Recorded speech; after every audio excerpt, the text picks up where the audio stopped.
Cheri Sides, soon to be Dr. Sides, very soon. Dr. Johansson, Director of Graduate Studies, my esteemed colleague, Dr. Agrawal, committee member, Dean Gaitner, the interloper, Brigham. Invited interloper. My most esteemed colleague, Dr. Hassan Fordelli, longest serving faculty member in the College of Business. And Arpita and this gentleman, Chris. Chris.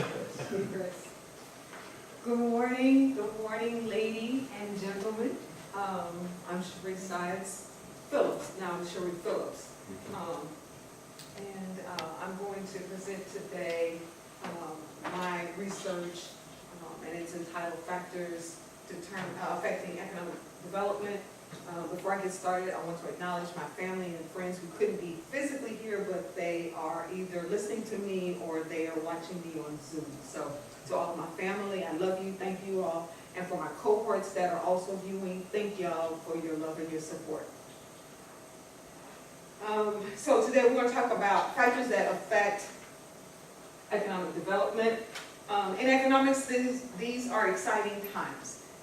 There's a lot going on socially, politically, that is impacting economics. And so what I wanted to look at was what those were specifically, pull some and figure out what's affecting. And there's a myriad of theories, there's policies, there's debates about economic development, which is what I'm trying to study here. Traditionally, when you studied economic development, it was from a production or an income quantitative measurement, which is good, but it's not complete. I wanted to also factor in, because of most recent studies, which I'll talk about in my lit review, it doesn't contain or include a qualitative measure for studying economic development, and that's what I wanted to look at. So my goal was to determine what factors affect economic development, and in the hopes of finding solutions so that when we look at economic development across countries and we're trying to figure out why some prosper and some don't prosper as well, let's look at the problems and try to figure out what's impacting it so that we can come up with either decision-making strategies or some policy solutions. This leads to my problem statement, which is to determine to what extent do political, economic, social activities impact our economic development across countries. This study is important because policymakers for both developed and developing economies want to increase economic growth, which is a quantitative measurement of output. But in order for them to see this growth, we must look at ways to increase economic development. Knowing what combinations work, what combinations would affect economic development allows policymakers to impact behavior, business behavior. It would allow also policymakers to impact household behavior so that they're making key decisions not inside of a vacuum. Economic development is a broad topic, but the combination of variables that I've selected adds to the body of literature because it's a unique set of variables. Quickly, I want to go over the literature just a little bit because I really want to focus on the results. Economic development is attributed, its basis is attributed to Joseph Sumter. Basically, he transitioned the study of economic development into an empirical treatment. From him, we've got Reynes and Fay, who took the two-sector model and the minimum effect theory to explain how an economy transitioned. And in their research, they talked through transitioning from agrarian to industrial. And then from there, we have Robert Lucas, who was the father of modern economic development theory. He is the one, his research brought us into the neoclassical thought. His premise was that economic development is an accounting problem across countries and across time. And from Lucas's work, we have Mubah al-Haq, who says that when you're talking about economic development, you need to focus on people. And so economic development, for the purpose of this study, are those things, we're looking at those investments that policymakers would need to make so that the economy eventually grows. My research is crouched in between Lucas and al-Haq's work, in that I wanted to look at some problems that I wanted to look at and address potential problems across countries, and then make that focus on people. And in order to do that, I look at the Human Development Index, which is going to be my unit of measurement for economic development. And it is comprised of 3 components: health, education, and standard of living. These are social and economic indicators and indices. And to give context, when you measure health, each one is an index. Health is measuring life expectancy. Healthy citizens are productive citizens. Education goes towards productivity, and the standard of living is the income or the economic portion of this variable that I'm using. When we talk through health, basically what you do is you're looking at the country's life expectancy at birth, and its range, the age range is between 20 and 85, and so then you look at their life expectancy and you factor that into the equation, and you'll get a score. And then with education, we're looking at how educated are the citizens in the country. And we look at the number of years of schooling, an average citizen who's 25 years of age or older, and then we look at how much that individual has acquired in education in terms of years of education, and then we compare that against the expected number of years that individual was expected to go to school. That also gives us a score. And then we have the standard of living, excuse me. And that's what we've done there is the standard of living is an income indicator, $100 being the lowest, $75,000 being the highest. And what we do is we take a natural log of the income to reflect the diminishing return or importance of income for the wealthier nations.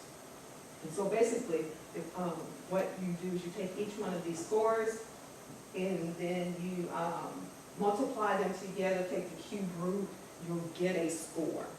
And then that's, we say we use that in terms of, in this study, economic development, because if you have a highly educated, healthy, we would expect to see more income, which would help towards economic growth. And I've used China for the example. We're taking 2014 numbers. In 2014, China's life expectancy was 76.93 or 77 years. We put that between 20 and 85, and we get our health index number of 0.86. And then we have education. The average Chinese citizen had 7.5 years. It was expected that they would have a little more than 13 years, giving us an index number, a score of 0.57. And then we had the standard of living, which is measured by gross national income per capita. That range is between 175,000 in China, using the purchasing power parity, which is a universally accepted measurement in U.S. real dollars. In 2014, it was 13,460, and when we take the natural log, we get 0.74. Multiplicative, we do 0.86, 0.57, 0.74, and we take the cube root for a total score of 0.71 or 72, and that would be our HDI, our Human Development Index for China in 2014.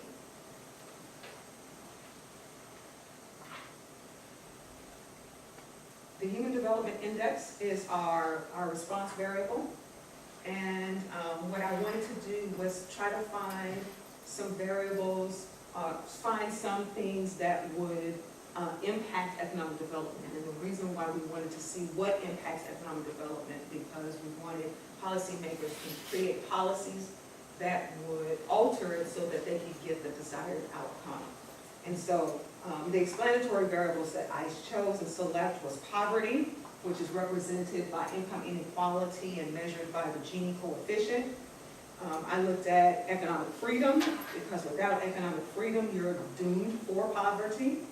I also looked at population, and it's being measured by total fertility rate, which is the single most important measurement and universally accepted and is used to forecast public goods.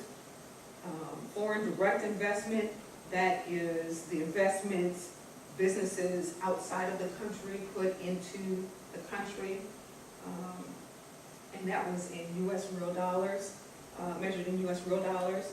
Labor migration, there's no universally accepted definition for labor migration.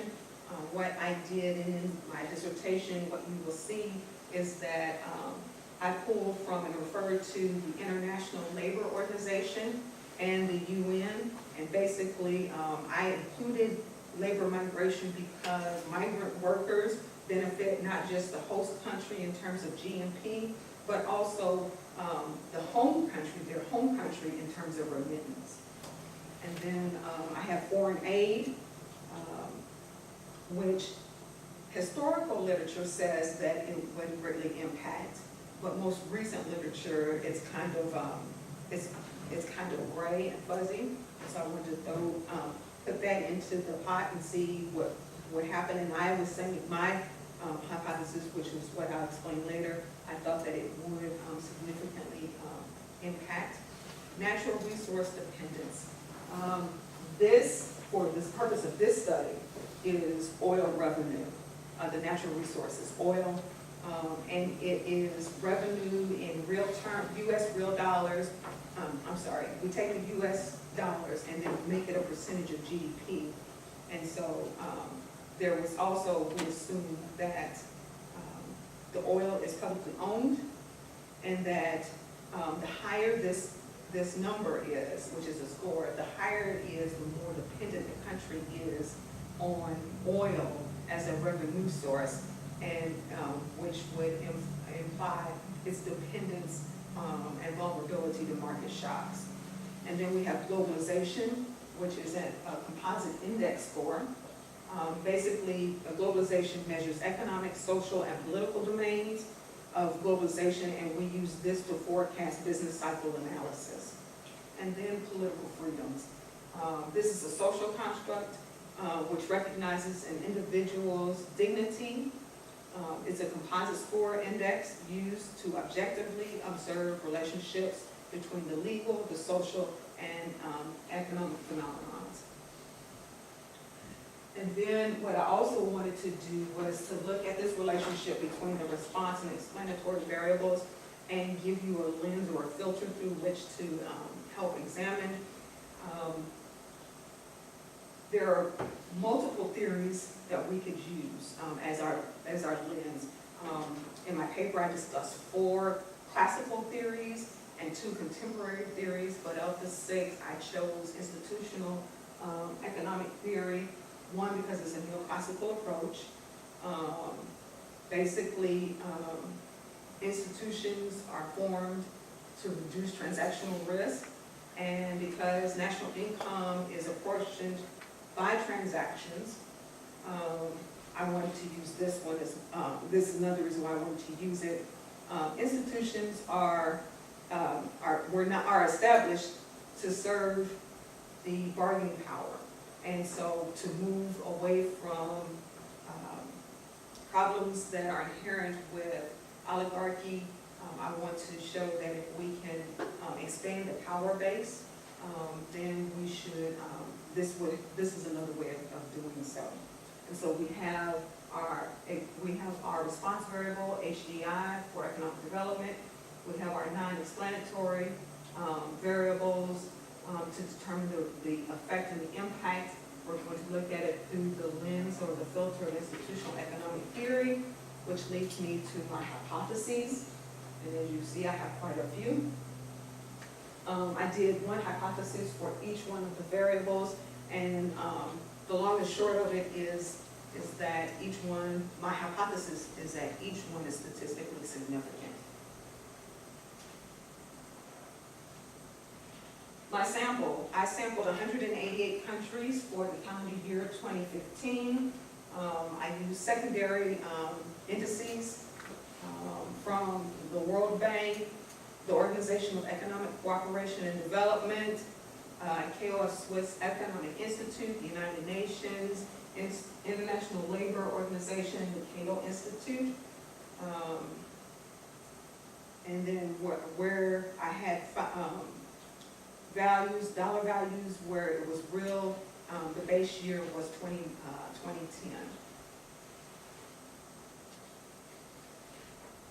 For my methodology, this is an econometric study using secondary cross-sectional data. I chose multiple regression to estimate the parameters of my model and to evaluate the overall model and each individual variable.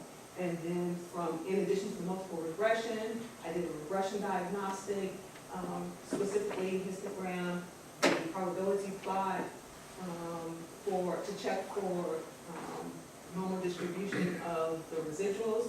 I used the variance inflation factor to determine multicollinearity, and I'll explain why later. I also used the White's test to check for heteroscedasticity. And then when I was doing my test, these are the software that I used. Gretel is an open source econometric software. And as a result, here's my model, my formal model.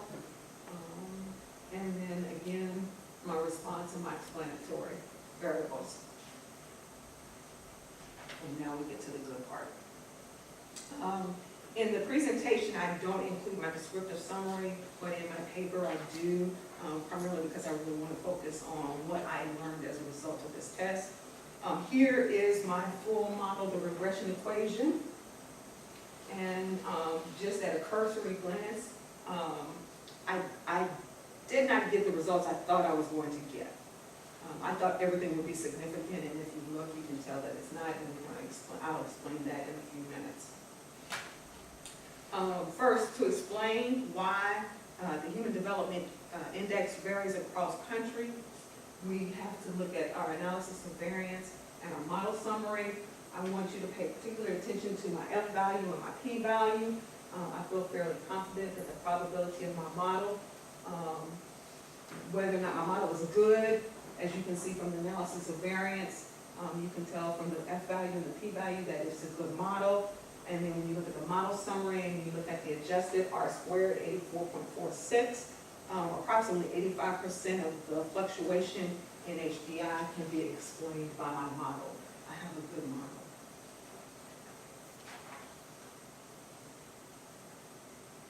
When we look at the hypotheses, my overall model is good, and then now we're looking at each individual variable. My hypothesis, again, for each variable was that each one was statistically significant, would have a statistically significant effect on economic development. As you can see, yeah, not so much. It was strong, it's a good model, but there were some things that did not support my hypothesis. If you look at the Gini coefficient, which is poverty, if you look at economic freedom, if you look at foreign direct investment, and if you look at political freedoms, those were not support, the data did not support those hypotheses.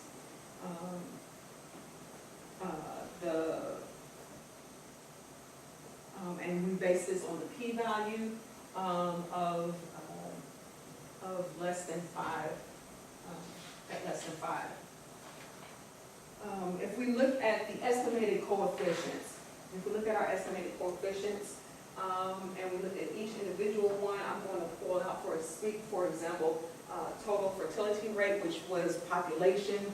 And basically what this tells us is that for every unit, for every unit, 1 unit decrease in population, or TFR, we could expect an increase in HDI if we hold all of the other variables constant.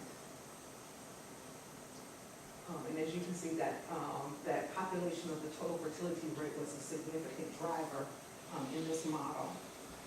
One of the issues, which I mentioned earlier, one of the issues in social sciences is multiple collinearity, and I use the variance inflation factor here. I use that to test for multicollinearity. The source that I used stated that any number less than 5 was not, you expected, but it was not something that you would want to act on. And so, as you can see, all of my numbers are less than 5, and so while there may be an existence of collinearity, it was not worthy enough for us to act upon it.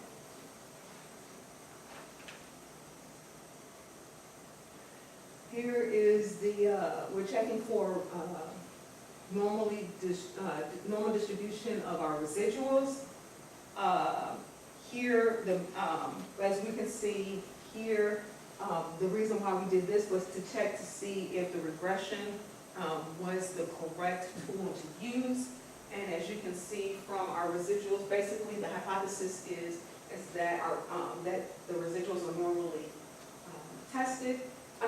normally distributed, and as you can see, the tight fit around the line lets us know that the residuals are normally distributed. And this is important because as long as this is normally distributed, then we can safely assume that our F-test and our T-test are also true.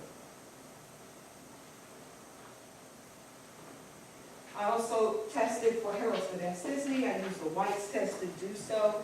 As you can see from the test statistics, the White's test is a common test that is used. And so as you can tell from the test statistic value and the p-value, we can conclude that heteroscedasticity is not present, so no corrective actions need to be taken.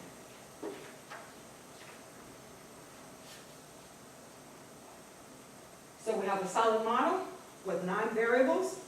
No corrective action needs to be taken for multicollinearity. No corrective actions need to be taken for heteroscedasticity. But I kind of wanted to pare down the model. 9 is a bit much, 1. And 2, if I were to apply this in the real world, and a policymaker was looking at my research trying to determine which way to go to improve his or her economy, where would they start first?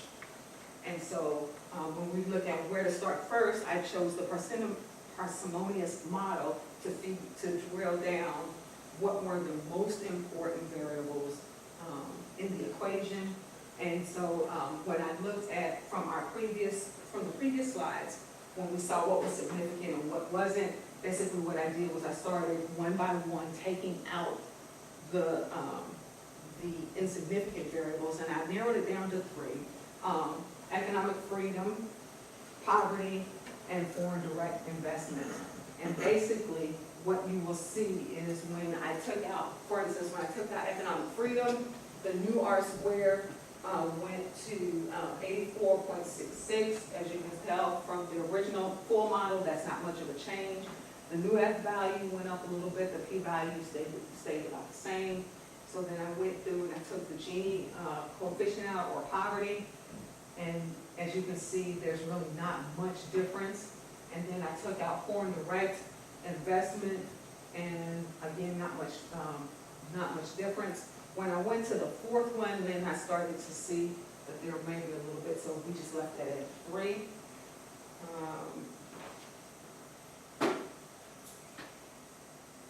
And when we compare the full model to the parsimonious model, as you can see, just by taking out the 3 variables, we pretty much have similar results. And so this confirmed that those 3 were not statistically significant in terms of this, for this argument. So in an application process, policymakers would look at potentially creating policies for any one of the six, and we'll talk about that in my conclusion.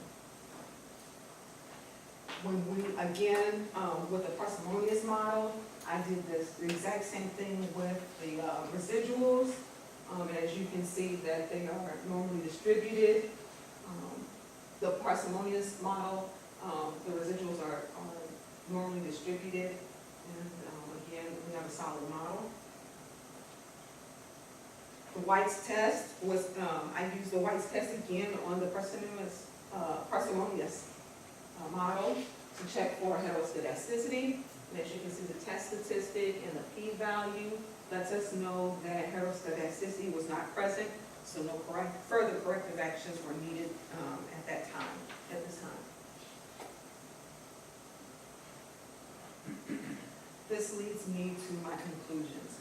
Again, in an application sense, if a policymaker was to look at this and say, you know, I want to invest in economic development because I want to grow my economy. Where would I go? What should I do? Basically, based on these results, there are 6 areas that he or she could work in, creating policies to stimulate economic development.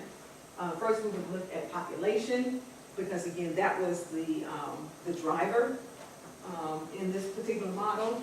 Some recommendations that we could use for population is to increase education for and access to contraceptive and planning, family planning efforts, incentivize higher education. Highly educated, studies have shown that highly educated individuals have fewer babies, and so also we would want to incentivize female labor force participation. Those are ways, non-controversial ways to reduce population size. We would want to encourage entrepreneurial and career efforts, again goes back to the education, and possibly potentially give tax breaks for smaller families. China did something called one-child policy 35 or so years ago. And they're just now seeing some of the unintended consequences of that. For me personally, that seems a bit extreme, which is why I kind of went more along the lines of education, tax breaks, tax incentives, and entrepreneurial efforts. I also looked at political freedoms. Basically, if policymakers chose to enforce rule of law, that allows for stability, and a stable economy is a growing economy.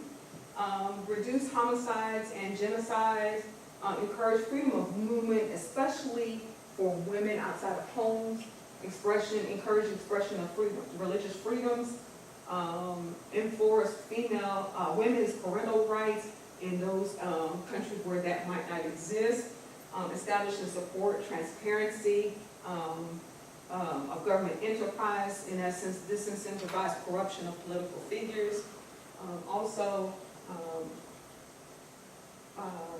support transparency and flow of information, and then also empower the judicial system to, one, be independent, and empower them with the ability to protect private property.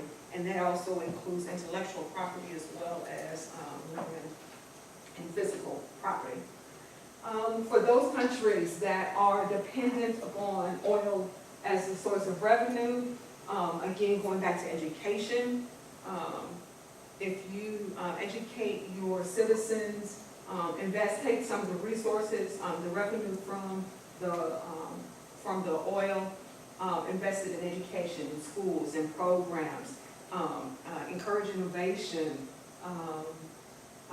also encourage innovation for diverse sectors. So one of the tendencies is that as the the revenue, oil revenue comes in, we become solely dependent upon oil for that revenue.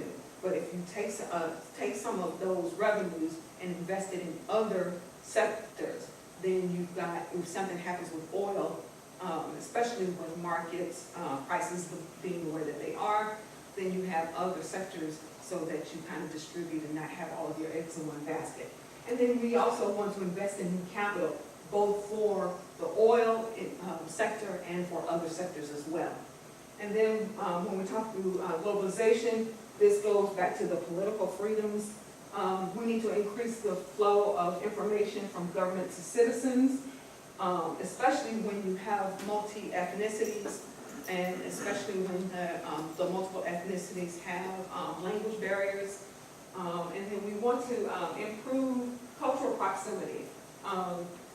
Some would say that it's a form of nationalism, but what you really want to do, especially when you have diverse groups, you want to rally the citizens around their commonality, not be divisive. And then improve cultural capital through education again, and then you minimize social stratifications or classisms. And then seek out international treaties with the international community, not just with those countries that are near you, but kind of broaden your reach and your scope. And then for labor migration, as I mentioned earlier, labor migration has some benefits. It has benefits of the labor force that leaves the country. They benefit their host country in terms of GNP, but then they also benefit their home country in terms of remittance. Mexico is an excellent example of this. They have a lot of citizens who are working in the U.S. and a few that are working in Canada, and they send remittances back home. So not only are they contributing here to the U.S., for those that are here in the U.S., but then they send part of their wages back home, which helps boost Mexico's economy as well. Foreign aid, in terms of policymakers may want to incentivize innovation within the country. Again, we want to diversify the sectors, and then also we want to increase equitable distribution of the natural resource rent, the oil revenues. And so if we can do that, that would minimize the amount of foreign aid that is necessary, and then that these for labor migration, encourage expats to increase their remittance until such time as they return back to their country of origin. Are there any questions? Well, not imagine, but I try to know it better than anyone, so any of these other folks, Dr. Corneli, Dr. Agarwal, Dr. Kagan, Bob, or Peter? I do have one. You probably talked with your dissertation committee, so I want to defer to them first. If there are any questions from the committee, that should go first. Yeah, go ahead, Don. We'll ask questions also. Yeah, I just don't want to, steal please, the most important No, time please. for. Yeah. Yeah, so this is first of all, Dr. Segula would love this economic freedom, conclusion, as you guess, as he's done a lot of that. I wonder, and this is just a question because it seems as if it's a very broad topic that you chose, and especially trying to give guidance to policymakers.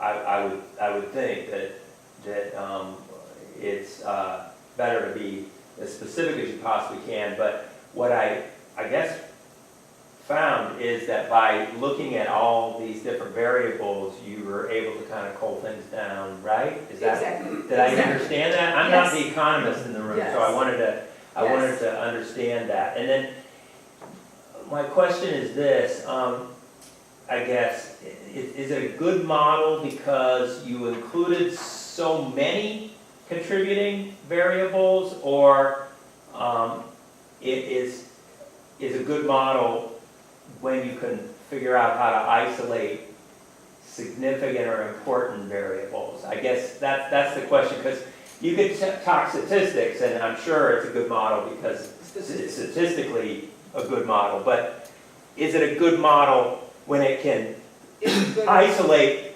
things, like for instance, here's something that I would have as a layperson.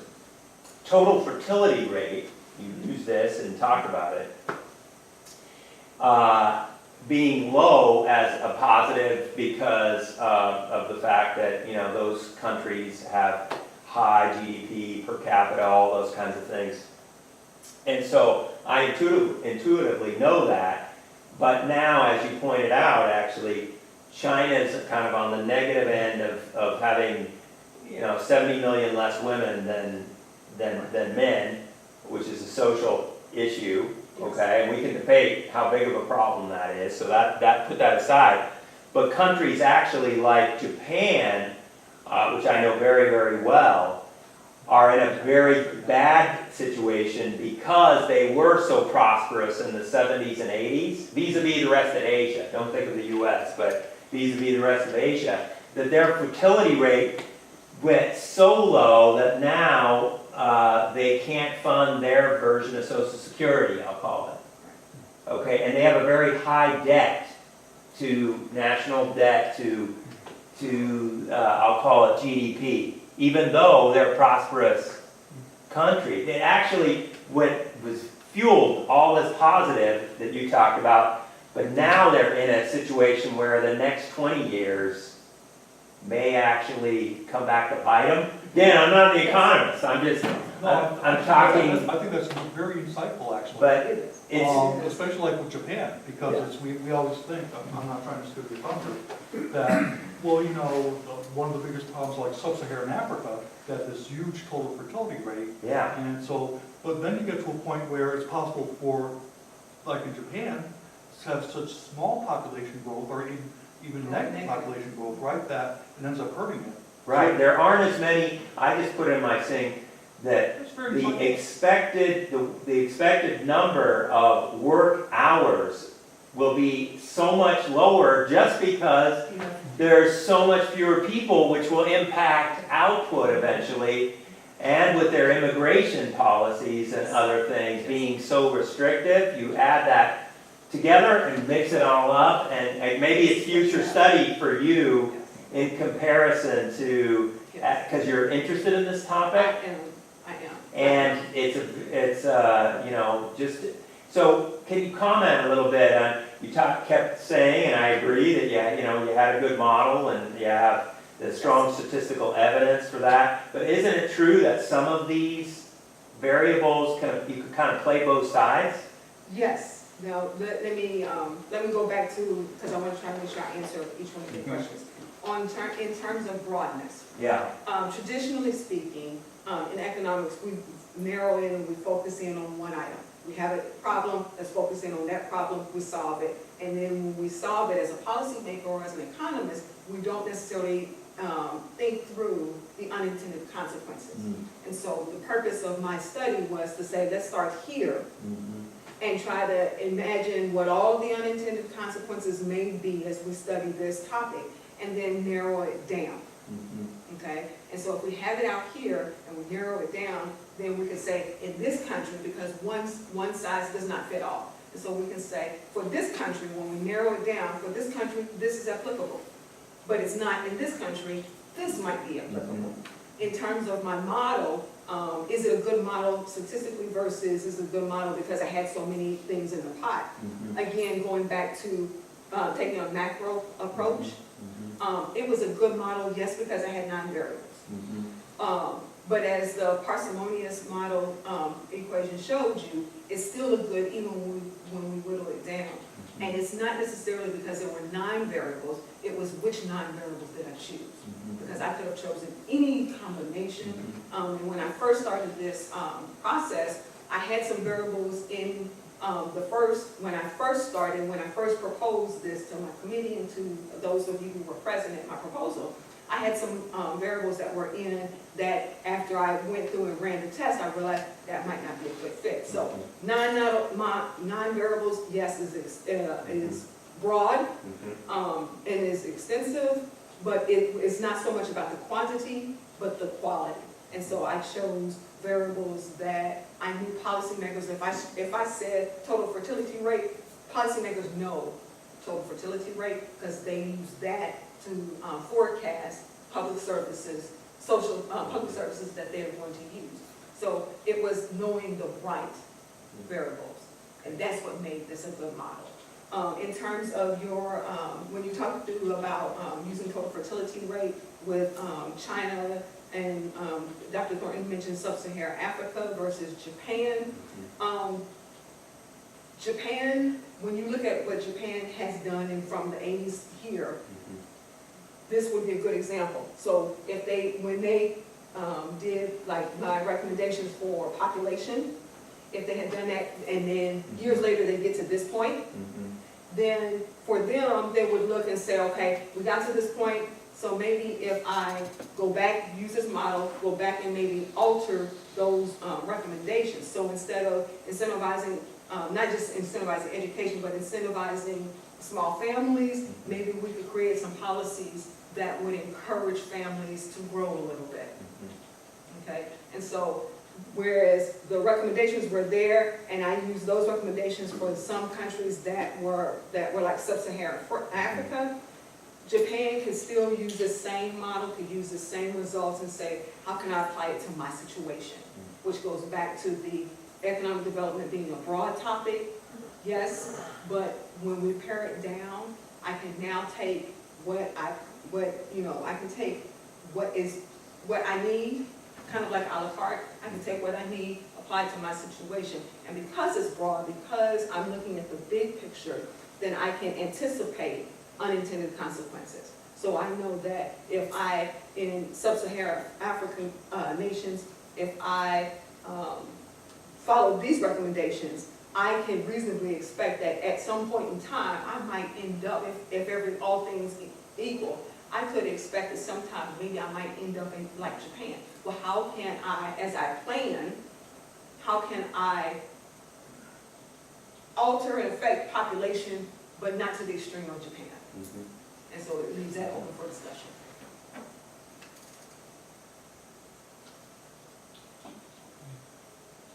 Yeah, Dr. Abu, do you have a question? Well, good presentation. Thank you. Obviously, Don pointed out very good points.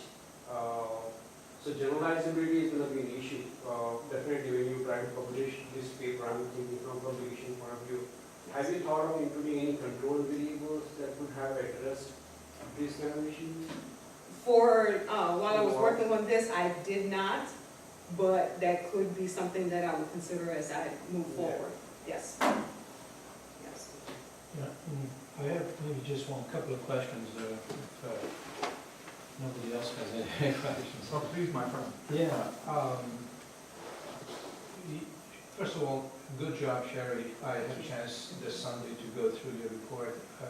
I think that your model was nicely put together, and obviously you had a good sample size, and as Dean Kaker said, obviously very, very broad in nature, I guess maybe because this type of studies, I guess, covers a lot of areas. You mentioned that economic development is not an accounting problem. Do you mean, I'm sorry, go I'm ahead. sorry. Yeah. Go ahead. Can you explain that? Accounting, it's not an accounting as in the discipline accounting. No, I understand, Yeah, I understand. It was, Robert Lucas stated that basically previous literature had problems accounting for the problems the existing problems that they identified. And so, for instance, there were some in previous literature that said that economic development was small steps, that you would see economic development across countries over time in small increments. And his work challenged that logic. And so that was how he was addressing the In other words, problems. I know that economists use national income accounts, Yes, such as GDP, yes, to look at economic growth. yes. But as we know, economic growth is very different than From economic development. Yes, yes, But that Yes. is clear in your yes. view. Okay. Also, you mentioned that in terms of natural resources, you had a ratio of energy over GDP. Yes, Why just energy? How about other factors like food over yes, GDP? yes. I looked at minerals, timber, and oil. One of the problems that I have with timber, also looked at land. Land and timber, I could not find enough data, and I thought that that would significantly impact my results. Minerals, I did not choose minerals to include that because, again, I wanted to keep my model and I wanted to keep it as simple as I possibly could, and I was already at 9 variables when I had introduced the oil to it. And so to add oil and then add minerals, then those countries where oil and minerals exist, then I wouldn't have been able to kind of tell which one had the most impact. So as I said, if I just, for simplicity's sake, just keep it to oil. A lot of countries have oil, and everybody, just about all countries are impacted by oil. If I can add in here, you know, I think if you think about, there are countries that are, let's say a lot of their exports are copper, Right. but that's very, very few countries. And oil is a lot more countries, and if you start saying, well, I'm gonna look at, you know, copper dependence as how it affects my economy, you end up with a lot of missing values and a lot of, and so, Yeah. so I think oil is the wise choice simply because there are a large number of countries that have oil dependence compared to the different minerals and timber. And food maybe, might be another Right. major, okay. Yes. Very good. Also, I'm glad that you narrowed your sort of number of independent variables from 9 to 6. Now, you reduced some of your variables, but you mentioned that your R square was 85%. It started out at 84.46. Okay. And then kind of it increased to 85, which Okay. it seems mathematically minuscule, but it Sure. still was similar. Yeah, Yes. obviously it's a very high, Yes. okay, Yes. R squared, but let's say 15% is unknown. Did you think about what those factors might be that can improve Not your while R I was squared? working on this, I see. but because this is a topic that I'm really interested in and kind of want to move in this direction in terms of my research agenda, that would be one of the things that I would think through for future research. You see, and possibly the last question that I have is, these are at the national level, these indicators that you use. Can they be used to look at economic development at a maybe local level? Okay, so previous research usually would do local and then extrapolate out. I wanted to take a more macro approach and kind of drill down.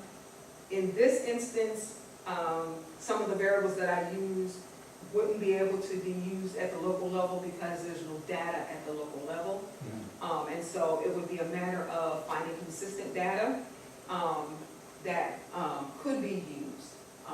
And maybe we could manipulate the model in a way that would include that. But at the local level, no, only because the challenge would be getting consistent quality data for at the local level